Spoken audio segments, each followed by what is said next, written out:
بدل دے میرا دل بدل دے میرا دل بدل دے.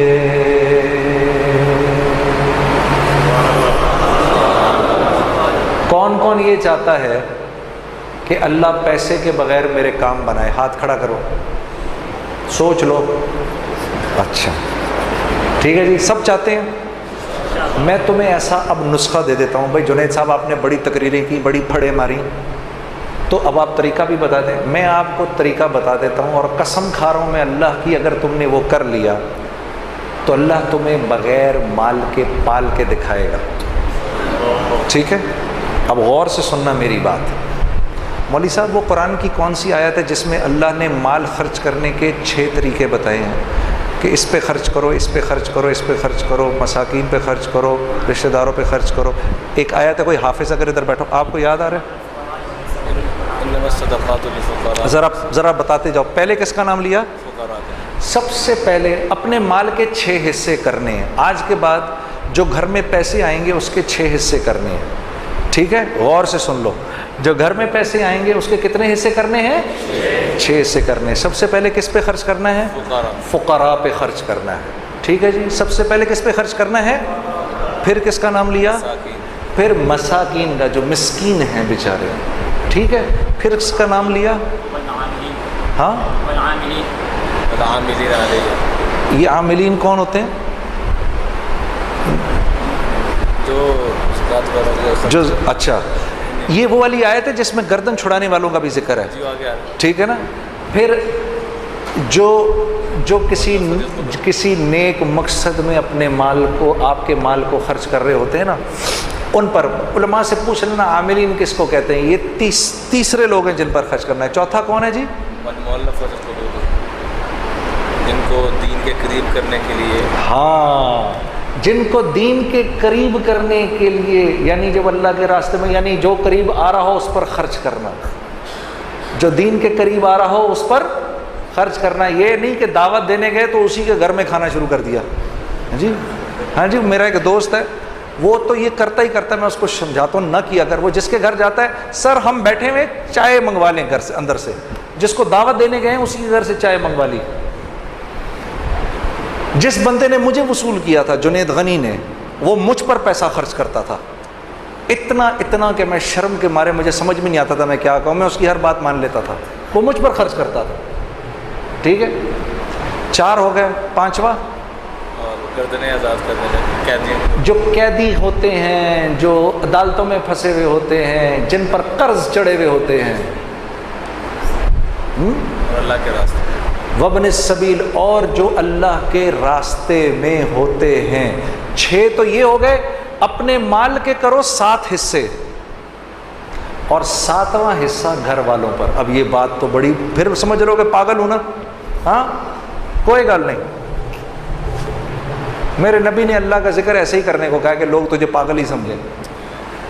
تو پاگل بھی اگر سمجھ رہے تو کوئی بات نہیں. اپنے مال کے کرو 7 حصے، اور اگر تم نے اس طرح مال خرچ کر لیا،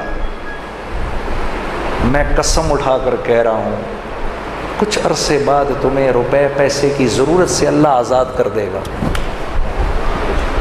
اگر نہ کیا تو مجھے پکڑ لینا. یہ بات مجھے مولانا سعید احمد خان صاحب کے توسط سے کسی نے بتائی ہے کہ ایک آدمی نے کہا مولانا یہ آپ زندگی کیسے گزارتے ہیں؟ انہوں نے بولا قرآن کی یہ آیت ہے، ان 6 لوگوں پر خرچ کر کے 7واں حصہ گھر والوں کو دے دو. اگر میرے ہی والا حال نہ ہوا تو مجھے پکڑ لینا. اپنے آنکھوں سے دیکھا کہ خالی جیب پر پیسے نکلتے ہیں. یہ سن لو جی، مولوی صاحب کہہ رہے ہیں اپنی آنکھوں سے دیکھا خالی جیب میں سے پیسہ نکال رہے ہیں. پھر کچھ بات بنے گی نا، پھر مزہ بھی آئے گا زندگی گزارنے کا. ابھی تو اللہ سے لینا سیکھا ہی نہیں، کچھ دیکھا ہی نہیں کہ اللہ کرتا کیا ہے. ہاں، لوگوں کی غیبت کرنا بند کر دو، اللہ کی قسم تمہاری ایک بات کسی اور تک نہیں پہنچے گی. کر کے تو دیکھو. پیٹھ پیچھے لوگوں کی بات کرنی بند کر دو. ہاں، تم قتل بھی کر دو گے کسی کو پتہ نہیں چلے گا. کرنا نہیں خدا کے واسطے. ہاں، سیال کوٹیوں کہ پتہ چلے کل کو یہ بات بھی فیس بک پہ چڑھی ہوئی ہو کہ جنید جمشید کہہ رہا ہے قتل کر دو. آج کل تو تمہارے بھائی کے پیچھے سب پڑے ہوئے ہیں نا. میرے لیے دعا کون کون کر رہا ہے؟ یا چلو میرے لیے دعا کون کون کرے گا؟ کرو گے نا؟ ہاں ٹھیک ہے. یہ کر کے دیکھو تمہاری زندگی کیا بن جائے گی. اتنا مزہ آئے گا زندگی گزارنے کا. تم اپنے اوپر پیسہ خرچ کرنا چاہو گے بھی تب بھی نہیں خرچ ہوگا. جس چیز کی خواہش کرو گے وہ اللہ کی طرف سے آ جائے گی تمہارے پاس. تمہیں سمجھ بھی نہیں آئے گی میں اس پیسے کا کیا کروں یار, پھر جا کر خرچ کر دو گے کسی کے اوپر. یہ لے لے یا اللہ, ادھر تم نے خرچ کیا ادھر اور آ گیا, ادھر تم نے خرچ کیا ادھر اور آ گیا. یہ ہے جینے کا مزہ. اب مزہ آئے گا جینے کا. ہاں اور کیا ہوگا؟ پہلے تو تم نے یہ باتیں سنی مولوی صاحب سے, اب عین الیقین ہو جائے گا. اب تمہارا دل کرے گا یار. میں سوچتا تھا یہ صحابہ دڑا دڑ اس طرح کیوں خرچ کرتے ہیں. سیدنا عمر نے رضی اللہ تعالیٰ عنہ نے اپنی امارت کے دوران, یہ بھی حیات الصحابہ میں ہے یہ, آپ نے 1000 درہم کی ایک تھیلی لے کر غلام کو دی کہ جاؤ ابو عبیدہ کے پاس, امین الامت.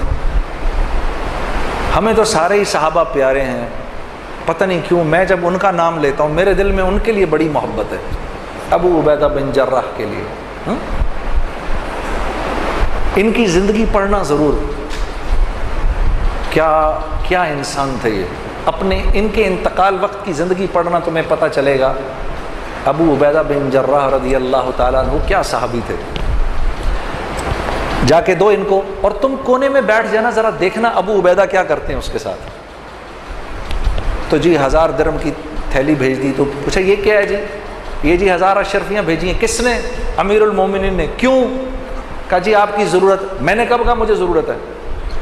یہ امیر المومنین مجھے کیوں مشکل میں ڈالتے ہیں. یوں کر کے پوری تھیلی یوں کر کے کھولی, اس کی وہ بنائی. اپنی جوتی گانٹ رہے تھے اس وقت, اپنی جوتی گانٹ رہے تھے. وہ ساری اس کی پوٹلیاں بنا کے باندی کو بلایا, یہ اس کو دو, یہ اس کو دو, یہ باندھ کے سب اڑا کر اپنی جوتی گانٹھنی شروع کر دی. غلام نے واپس جا کر کہا امیر المومنین آپ کے 1000 درہم کا, 1000 اشرفیوں کا یہ حشر ہوا ہے. ہاں زبان سے نکلا اللہ اکبر, اللہ تیرا شکر ہے, کیسے لوگوں پہ تو نے مجھے امیر بنایا ہے. پھر 1000 درہم کی تھیلی اٹھائی اور کہا لے جاؤ اب یہ معاذ بن جبل کے پاس جاؤ اور دیکھنا وہاں کیا ہوتا ہے. یہ حضرات گرامی علماء کرام, ان کا جھنڈا کل ہوگا معاذ بن جبل رضی اللہ تعالیٰ عنہ کے ہاتھ میں, اور یہ حضرات ان کے پیچھے ہوں گے انشاءاللہ. ہاں تو جناب ان کو دی, انہوں نے بھی ایسے کھول دی پوری تھیلی. کیوں بھیجا بھائی, کیوں بھیجا؟ ہم نے کب کہا امیر المومنین کیوں مشکل میں ڈالتے ہیں. سب بانٹ دی. تو ان کی بیٹی اور ان کی بیوی آ گئی کہ بھئی ہمیں بھی ضرورت ہے. کہا اچھا تو پہلے بتانا تھا. یوں تھیلی پھینکی, یہ رکھ لو اس میں جو کچھ بھی ہے. تو 2 اشرفیاں نکلیں اس میں سے. غلام واپس گیا, کیا ہوا؟ کہا جی یہ ہوا. کہا اللہ تیرا شکر ہے, تو نے ایسوں پہ مجھے امیر بنایا. پھر فرمانے لگے معاذ بن جبل, ابو عبیدہ بن جراح اور حذیفہ بن یمان, یہ تینوں ایک دوسرے کے بھائی ہیں. کہ ان کو واقعی دل نہیں کرتا تھا. یہ جانتے تھے یہ مال اور طاقت اور حکومت کے بغیر پلنا جانتے تھے, اس لیے ان چیزوں سے ان کو کراہیت ہوتی تھی جو ہمیں پسند ہیں. ہاں ہمیں وہن ہو گیا ہے. ہمیں کیا ہو گیا ہے؟ وہن. تو صحابہ نے پوچھا یا رسول اللہ وہن کیا ہوتا ہے؟ کہا دنیا کی محبت اور آخرت کی کراہیت. موت کی کراہیت ہے ہمیں, ہم مرنا نہیں چاہتے. اللہ سے ملنے کا, اللہ سے ملاقات کا شوق نہیں ہمارے دل میں میرے دوستو. ہمیں یہ سڑی گلی, سڑی گندی بدبودار دنیا پسند ہے. یہ دنیا ہمیں دے کیا سکتی ہے؟ معاف کرنا آپ کو بٹھا لیا تھوڑی دیر کے لیے. یہ دنیا